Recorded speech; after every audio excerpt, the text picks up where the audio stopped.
And welcome back to CentralCoastRadio.com. Well, now we're going to take a look at a brand new movie that is out on streaming platforms.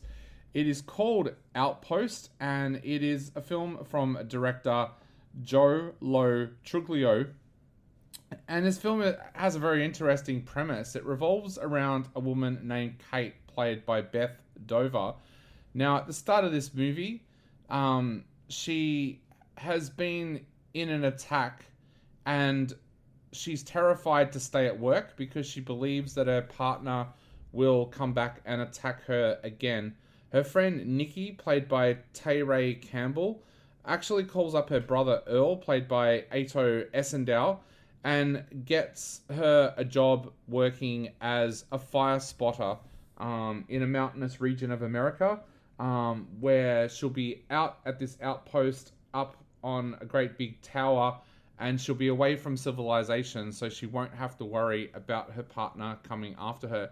When she arrives in the town, she meets people like Ranger Dan, played by Dallas Roberts, and also the mysterious neighbor to the tower, Reggie, played by Dylan Baker.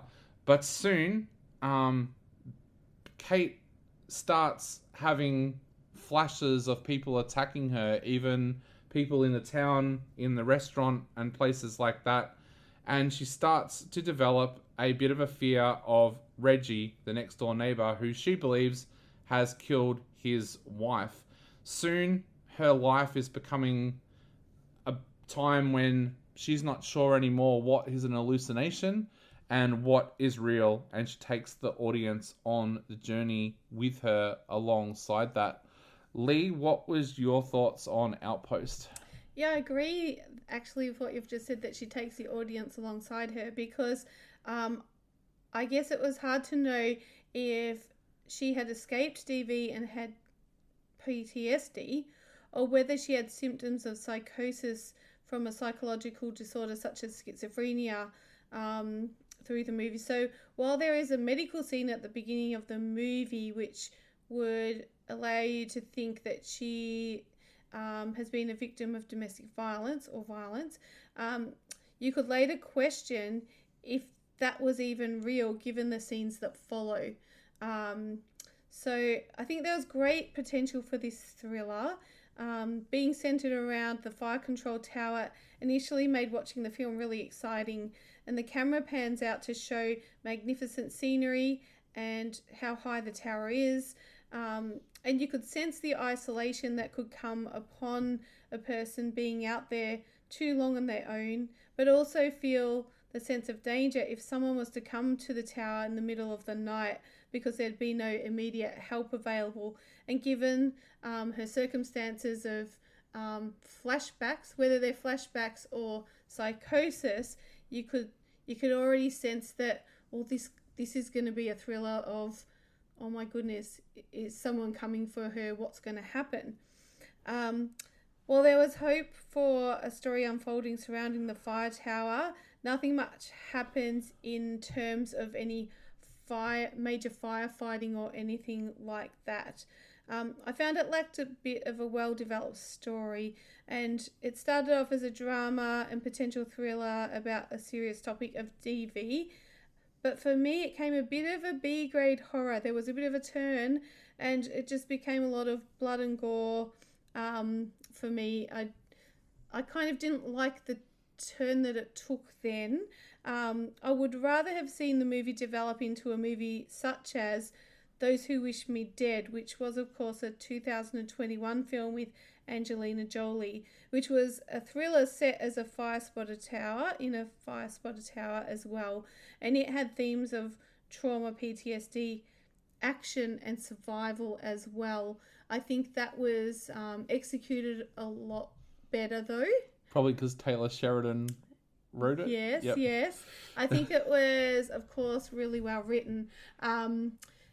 And I guess I had that excitement of course, not a copycat film, but I had hope that there would be some similarities, or, that level of writing and story coming out. So I was a little disappointed with the turn that Outpost took. As I said, it had great potential, and I was intrigued, for a good part of the story. But then it took a turn of kind of becoming that big, great horror for me. What did you think? I think what I liked about this film was that it got you into a state where you were no longer sure what was real and what wasn't. Like, yes, that's right. Joe Lo Truglio doesn't hide the fact early on that Kate is seeing things that aren't there. Like, you get that very early on when she supposedly gets attacked in the restaurant or the bar that she goes to. Very much at the start of the film. And then you realize that she hasn't been attacked, that she's just talking to this guy. So then when stuff starts happening in the tower, as an audience member, I found myself starting to think, did that happen? Like, you're always thinking at some stage this is going to become like the little boy that cried wolf. That she's going to see so many things that when something does happen, nobody's going to believe, including the audience. You're not going to believe that it really was. And when she started to suspect that Reggie had killed her husband, I was starting to think it's kind of becoming a bit Alfred Hitchcock, like Rear Window. She's the only person that can see what's really happened here, and no one's going to believe her because she's phoning in fake reports and stuff like that. Like, I thought that was the power of this film, and I would like to have seen it go more in that direction where, like, even her boss, Earl, was getting to the point where it's like, I can't trust her. Like, I don't know what she's telling me, if it's true or not, kind of thing. I almost feel like this film would have worked better as a series because you also had that story there of Earl looking for redemption. I don't want to go into a spoiler territory, but the character of Earl has a redemption that he's trying to get from the town as well. Like, it feels like the only person that doesn't have anything that he has to appease for is Range Dan. Like, he's the only one that's kind of like, well, this person had this happen. It almost felt like it needed to be a series rather than a movie where you could kind of let these things settle. Yeah, it's interesting. I watched this film a couple of days before I watched a new French film called Everybody Loves Jeanne. And the interesting thing is, in Everybody Loves Jeanne, you see her in a voice and it's done as animation. So, like, at one point she's standing on the side of the road and everyone's kind of looking at her like, oh, how attractive is this woman? But her inner voice is her thinking about throwing herself in front of the bus because her life is at such a mess. And it's like, I almost wonder whether or not this film needs that, like, so that you see more of Kate's inner voice rather than just her flashes occasionally to get more of an understanding of her. But look, it's an interesting enough film. I'm like you, though. I don't know if it reached its full potential of what it could have done with what it was trying to say. So, yeah, interesting, but I think could have gone further. What are you going to give this one out of 5 and why? I'm giving it 2.5 out of 5. As I said, it intrigued me at the start. It really did, and I actually thought that the acting was really well done.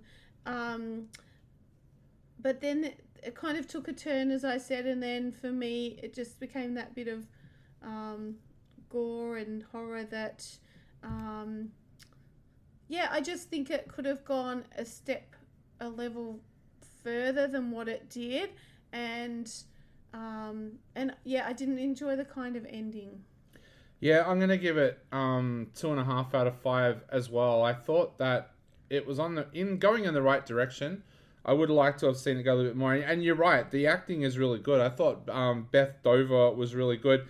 I thought Dylan Baker was good in this as well because he's kind of playing a character where, as an audience, you're not sure whether he's good or bad, and that's always kind of hard for an actor to play. I thought he did a good job as well. But I'm going to give Outpost 2.5 as well. So Outpost is on a range of streaming platforms at the moment. So I would recommend actually downloading an app like Just Watch. Type it in and you'll be able to see which of your streaming platforms it's on at the moment. You're on centralcoastradio.com.